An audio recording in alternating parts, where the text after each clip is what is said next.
2024 সালের আওয়ামী লীগ সরকারের পতনের পর আলোচনায় আসেন কলকাতা ভিত্তিক ভারতীয় টেলিভিশন রিপাবলিক বাংলার সাংবাদিক ময়ূক রঞ্জন ঘোষ।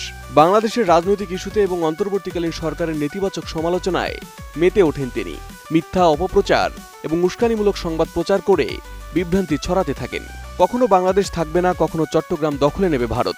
এছাড়া সংখ্যালঘু নির্যাতনের কথিত অভিযোগে একের পর এক অতিরঞ্জিত মিথ্যা খবর প্রচারে ব্যস্ত হয়ে পড়েন ময়ূক।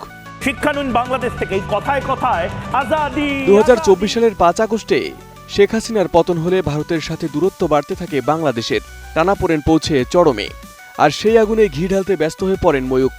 ফলে নানা ইস্যুতে সীমান্তের দুই পারে বাড়তে থাকে উত্তেজনা। তবে বাংলাদেশের নির্বাচনের পর কিছুটা দমে গেছেন ময়ূক। আপাতত ঢাকা ইস্যুতে কথা না বললেও বিজেপির পক্ষে তৃণমূল কংগ্রেসের সমালোচনায় ব্যস্ত সময় কাটাচ্ছেন। তবে এর মধ্যেই সামনে এলো বিয়ে করেছেন আলোচিত সমালোচিত এই সাংবাদিক। জানা গেছে চলতি বছরের 7 মার্চ বিবাহ বন্ধনে আবদ্ধ হন তিনি। গত 10 মার্চ সামাজিক যোগাযোগ মাধ্যম ফেসবুকে কনেসহ বিবাহের রেজিস্টারে স্বাক্ষরের একটি ছবি পোস্ট করে ময়ূক লেখেন, আজ থেকে আমার সঙ্গে ও আর ওর সঙ্গে আমি। জানা গেছে ময়ূখের স্ত্রীর নাম সুপ্রিয়া ব্যানার্জি। তিনি একজন শুল্ক কর্মকর্তা। ভারতের central board of excise and কাস্টমসের ইন্সপেক্টর পদে নিযুক্ত আছেন। বিয়ের পরদিন গত 8 মার্চ ময়ূখের স্ত্রী সুপ্রিয়া এক ফেসবুক পোস্টে কাপল ছবি যুক্ত করে লেখেন, হই হই করে একটা দিন কেটে গেল, মনে হচ্ছে মার্চ মাসটাও বেশ ঘটনাবহুলই হতে চলেছে।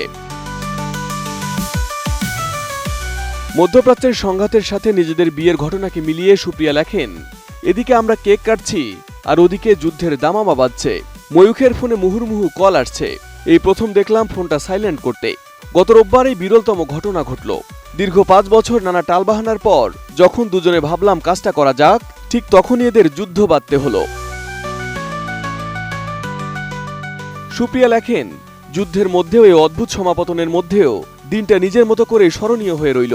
বাইরে যতই অস্থিরতা থাকুক, ঘরের ভেতরটা যেন এক টুকরো শান্তির দ্বীপ হয়ে উঠেছিল। Desk report, ATN news.